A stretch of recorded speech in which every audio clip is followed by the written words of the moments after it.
Good morning, Eagles. I'm Timothy. Today is May 1st of 2025. Here at GJ, it's our mission to be prompt, polite, and prepared, and it's our vision that every student graduates with the skills necessary to be successful in a college or a career. Now get ready, because ENN starts now.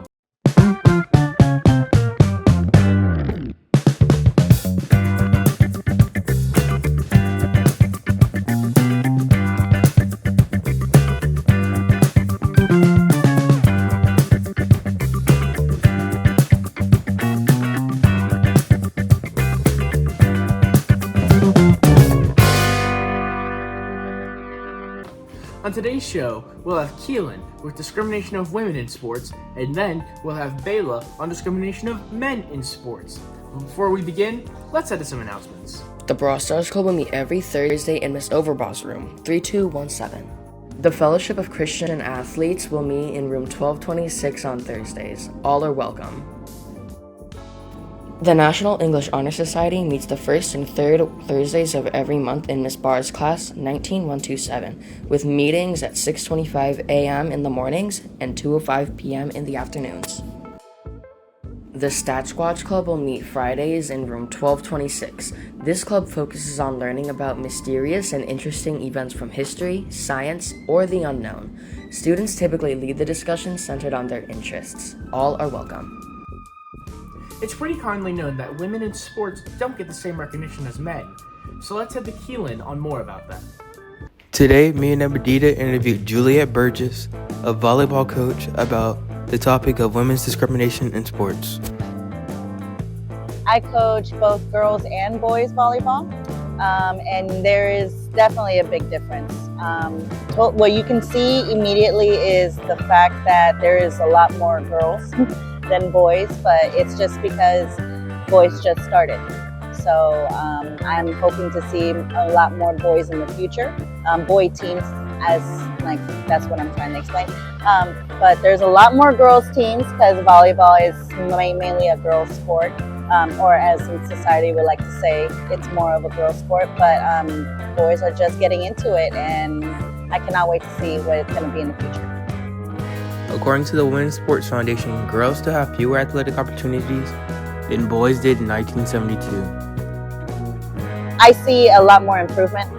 That's really what it is, because when I was a player, or probably 10 years ago, we'll talk about 10 years ago. 10 years ago, it was not like this. It was more, we were always afraid to speak as a player and as a coach. We were always afraid to speak our opinion or our voices, because simply we didn't want to, we knew our place, and now that there's so much more room to be open and to just, hey, we have a problem, we need to talk about it. I think that's a major improvement in all sports, to be honest. According to the National Women's Law Center, in 2019, women received $252 million less in athletic scholarships than men did, which highlights a significant financial gap in support for female athletes.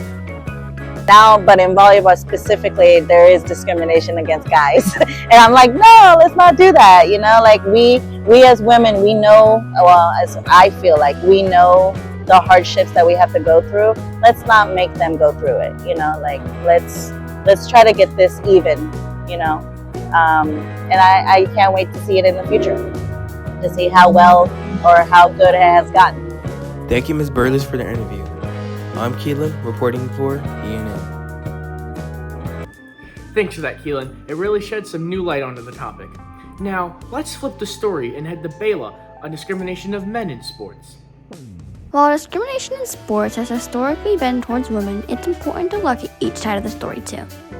The majority of sports are geared towards men due to male stronger motor skills, but some sports are seen as too feminine for men to play. Figure skating, dance, gymnastics, synchronized or artistic swimming, or volleyball receives the stigma, putting societal pressure on men. Men may also be expected not to show emotion or not to cry after a game, showcasing the double standards in the media. Some argue this discrimination is necessary due to biological differences between males and females.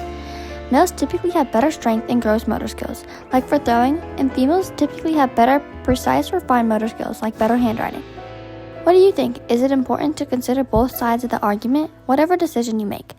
I'm Bayla, reporting for ENN. Thanks for that, Bayla. It really is unfortunate that men don't get to play every sport that they'd like. Unfortunately, Eagles, that's all we have for today's show. I'm Timothy, signing off of ENN. Have a great rest of your day.